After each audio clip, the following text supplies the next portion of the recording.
How has the United States foreign relations with other countries affected your life?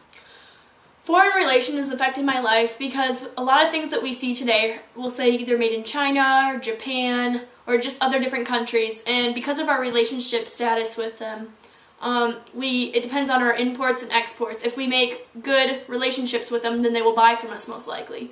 But because of our relationships with China right now, we're buying lots of things from them. In fact, we're in debt.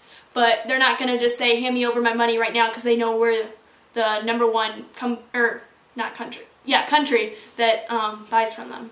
How has the United States foreign relations with other countries affected your life?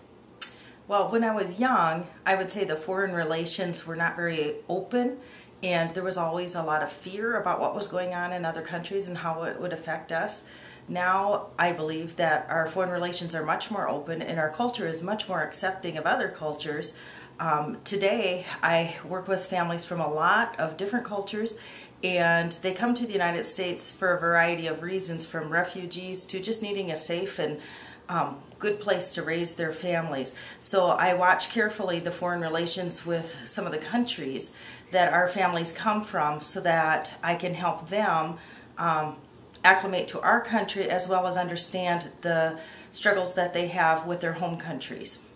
How has the United States foreign relations with other countries affected your life? Well, I think the first thing I'd like to start about is when I was in high school and the United States became involved with Vietnam. At the time, there were two major superpowers, the United States and Russia.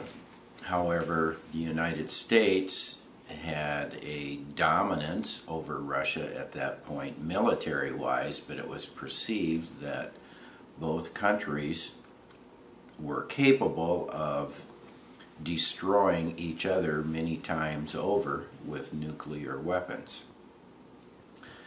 This ultimately led to the United States becoming involved in several countries, one of whom was Vietnam, and what they were trying to do was establish a democratic government in a different country.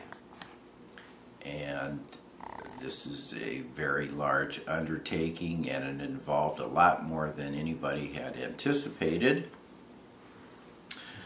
which ultimately led to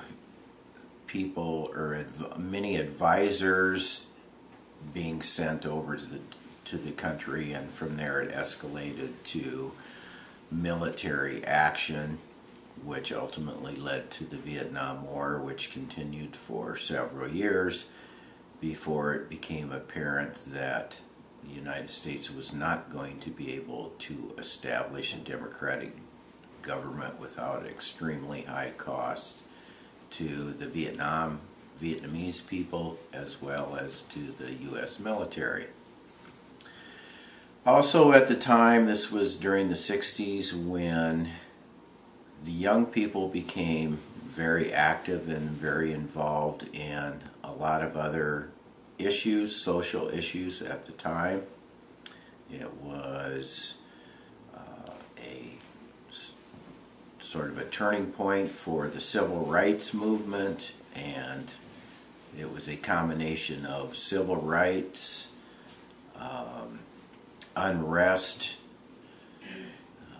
division over whether the United States should be involved in Vietnam, and it began a period when young people and also established society began questioning authorities, government authorities at the local, state, and national level, which prior to that